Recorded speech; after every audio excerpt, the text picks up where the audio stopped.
if you are direct entry applicants, I mean, if you are aspiring to register for direct entry 2026, do well to watch this video to the end. In this video, I'll be explaining the breakdown, or I'll be explaining the way you are going to fill your 2026 direct entry form. My name is Matt Ken. Please, after watching this video, do well to share it to other direct entry applicants who are planning or preparing to register for direct entry 2026.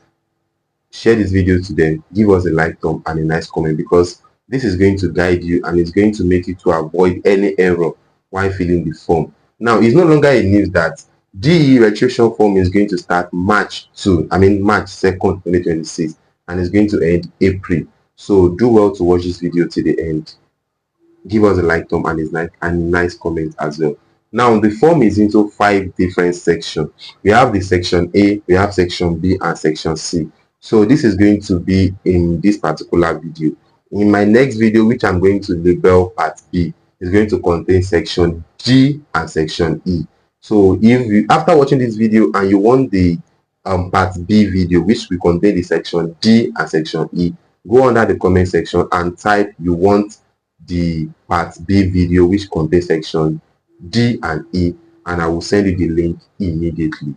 So now, section A says essential information, that is, information declared here must agree with NIMC, that is names, which means that any information you are filling in this section A, it must tally with what you use to register your NIN in a short note. So they said fill this form in capital letter, that is, you have to fill it in capital letter and not a small letter. Now, the first thing we have there is the profile code.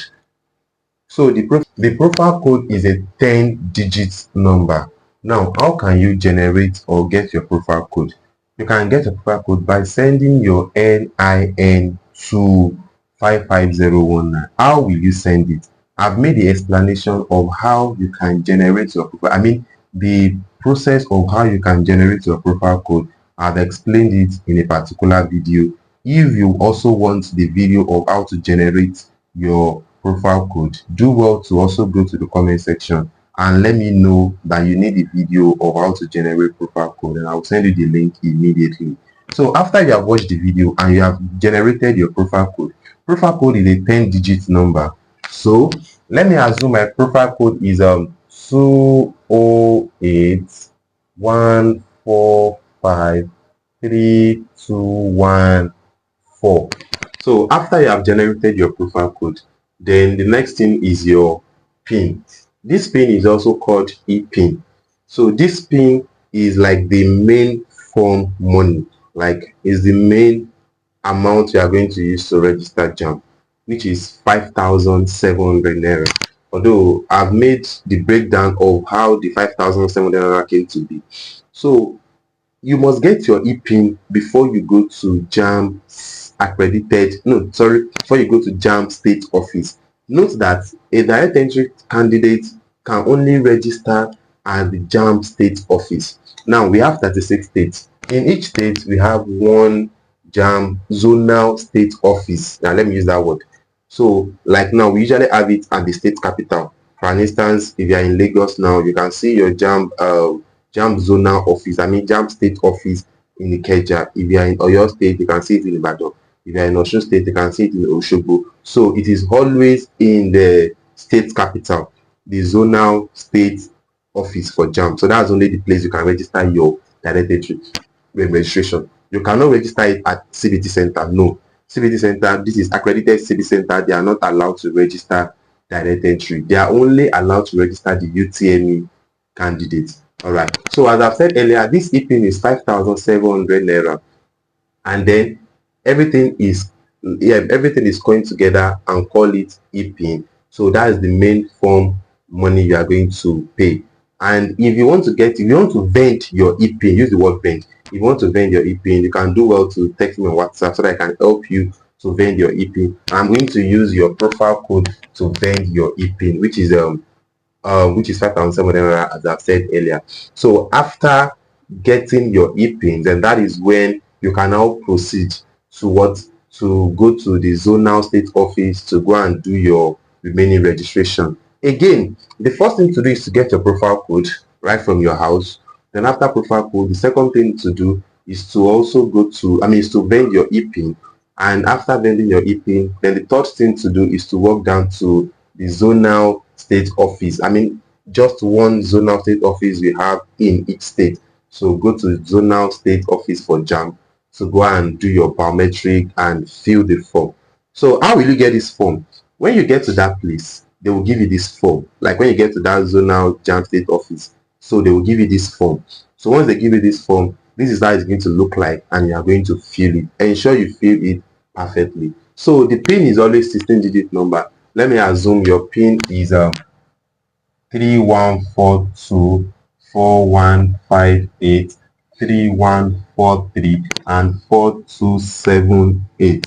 So therefore, let's assume that is your EPIN which I've generated for you when you come to my WhatsApp. But take note of something: when you come down to my WhatsApp to come and purchase your EPIN, or you want me to you want me to help you vend your EPIN, I said the amount is 5,700 naira. So you are going to pay me my own service charge of 1,500 naira.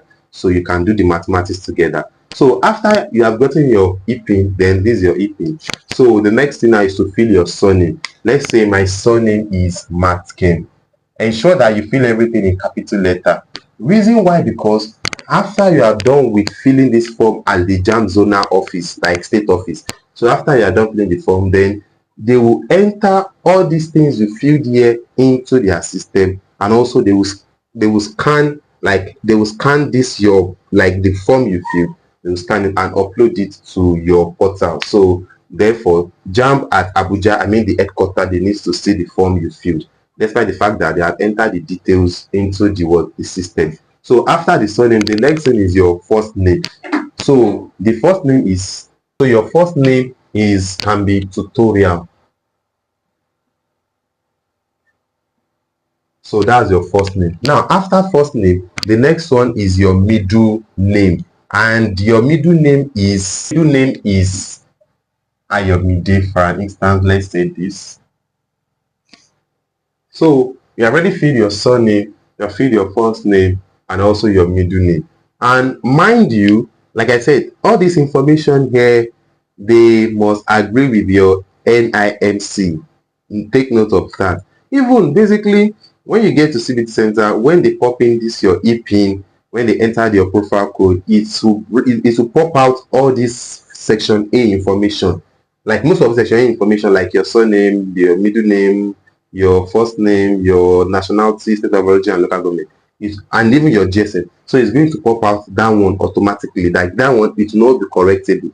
So, but JAMB still give out this form for you guys to fill it again. But initially, it's going to pop it up on their system when they enter your EPIN and also your profile code. So after the middle name, the next one is date of birth. The date of birth, you must write your day, like the day they born you. Let's say you're born on the 4th, so you put slash. Let's say April, write it 04, and let's say you're born in year 2002. So this is how you must write it. Day will come first, month will come next, and the year will come next. So your sex, male or female. So you can write, let me write male. Everything must be filled in capital letter. So male. And your marital status. The marital status, if you are single, married, yeah, that's the marital status. So let me fill here as single. Let me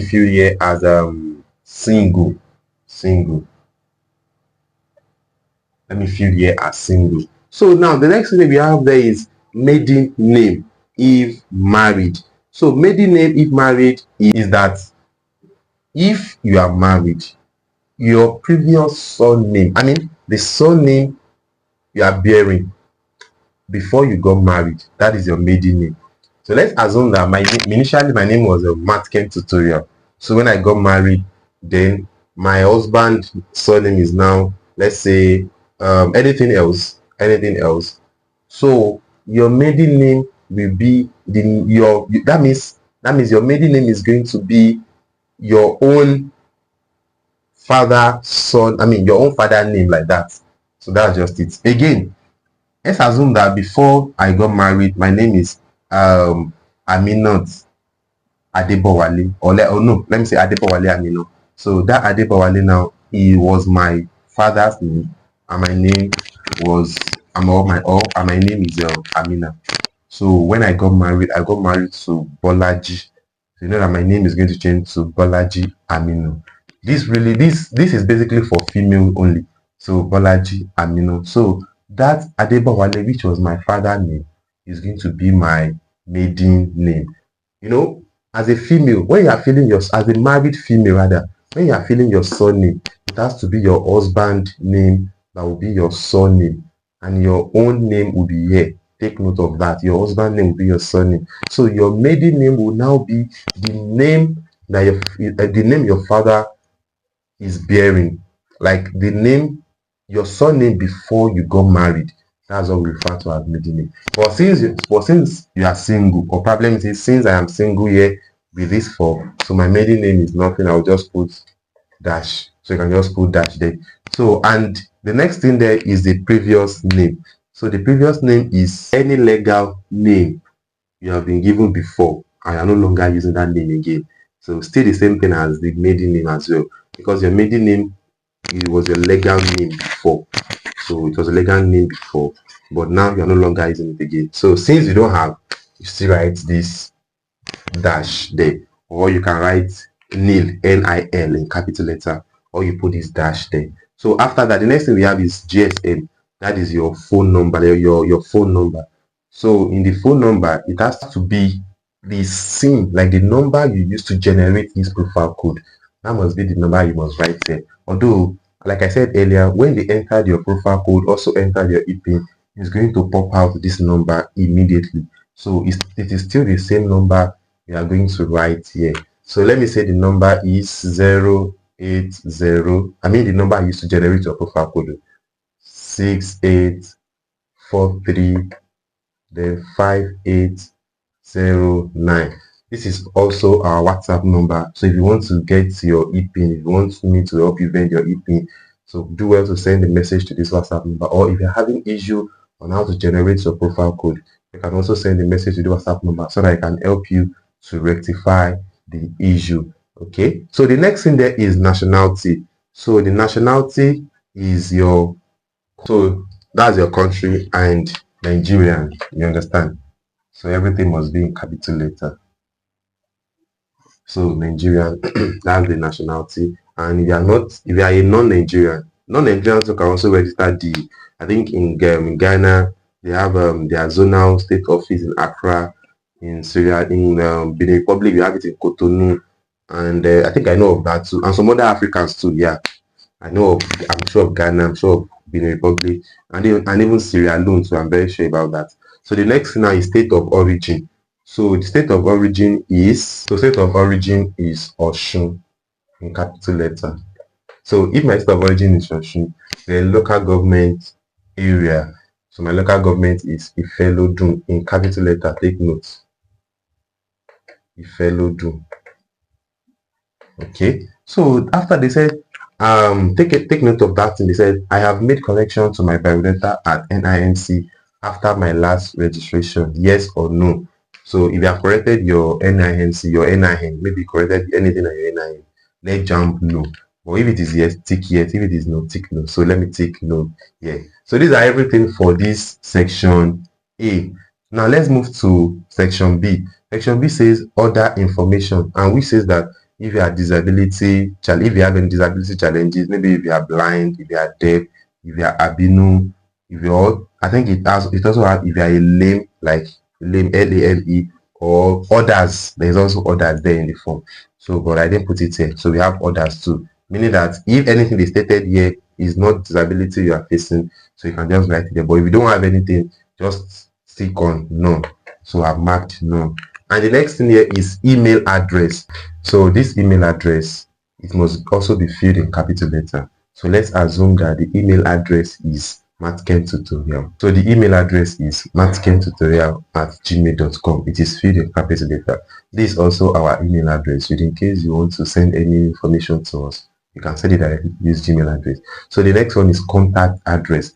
Contact address means where you are living. So that's the contact address. And that is the contact address, 13B, the way on the street, Surulere, Lagos. So the address we are living, that is what we refer to as contact address. So that is everything about the section B. Now let's move to section C.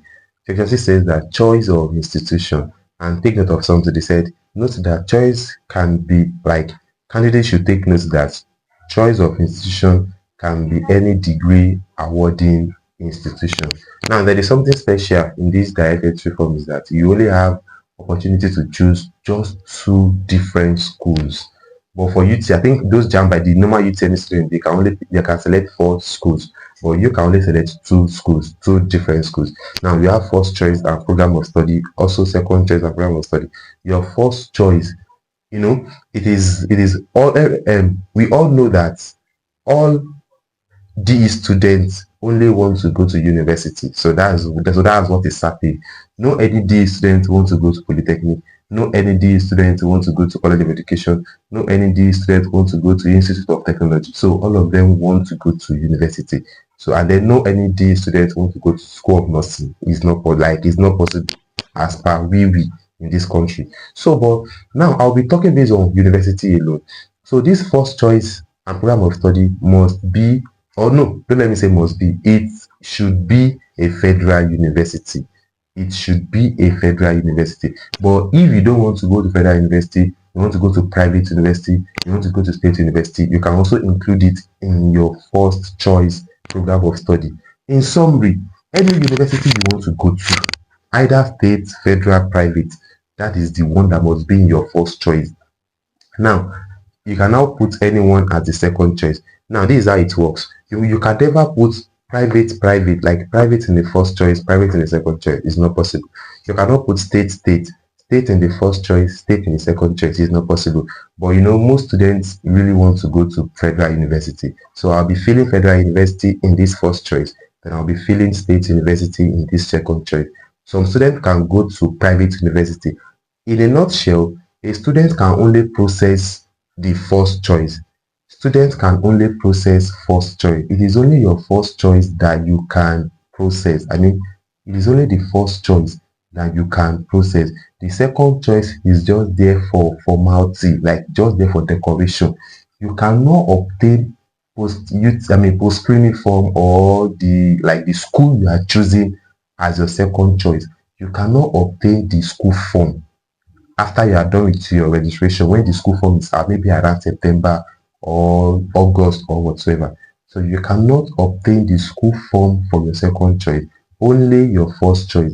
So the main institution you want to go to should be the one that should be in your first choice. Your first choice is your priority. So let's say my first choice is University of Ibadan. So after filling my first choice at University of Ibadan is a federal university. So the program of study, that's the course you want to study in that university. So the course I want to study should be anything, something like chemistry education.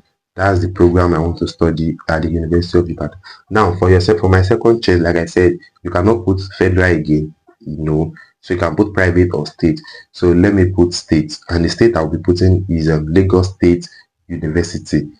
I will still put the same course, which is still chemistry education. Still the same course, chemistry education. So this is everything for the section A, section B, section C. So this video, I will label this part A video. This is the part A video, and this is all for the part A. So in my next video, that will be for section D and section E. So after watching this video, do well to just go to the comment section and request for the part B video. If you find this video helpful, at least if this video give you 1 or 2 knowledge of how you can fill your form, so do well to give us a like, give us a good comment, and also share this video. Thank you so much. Bye.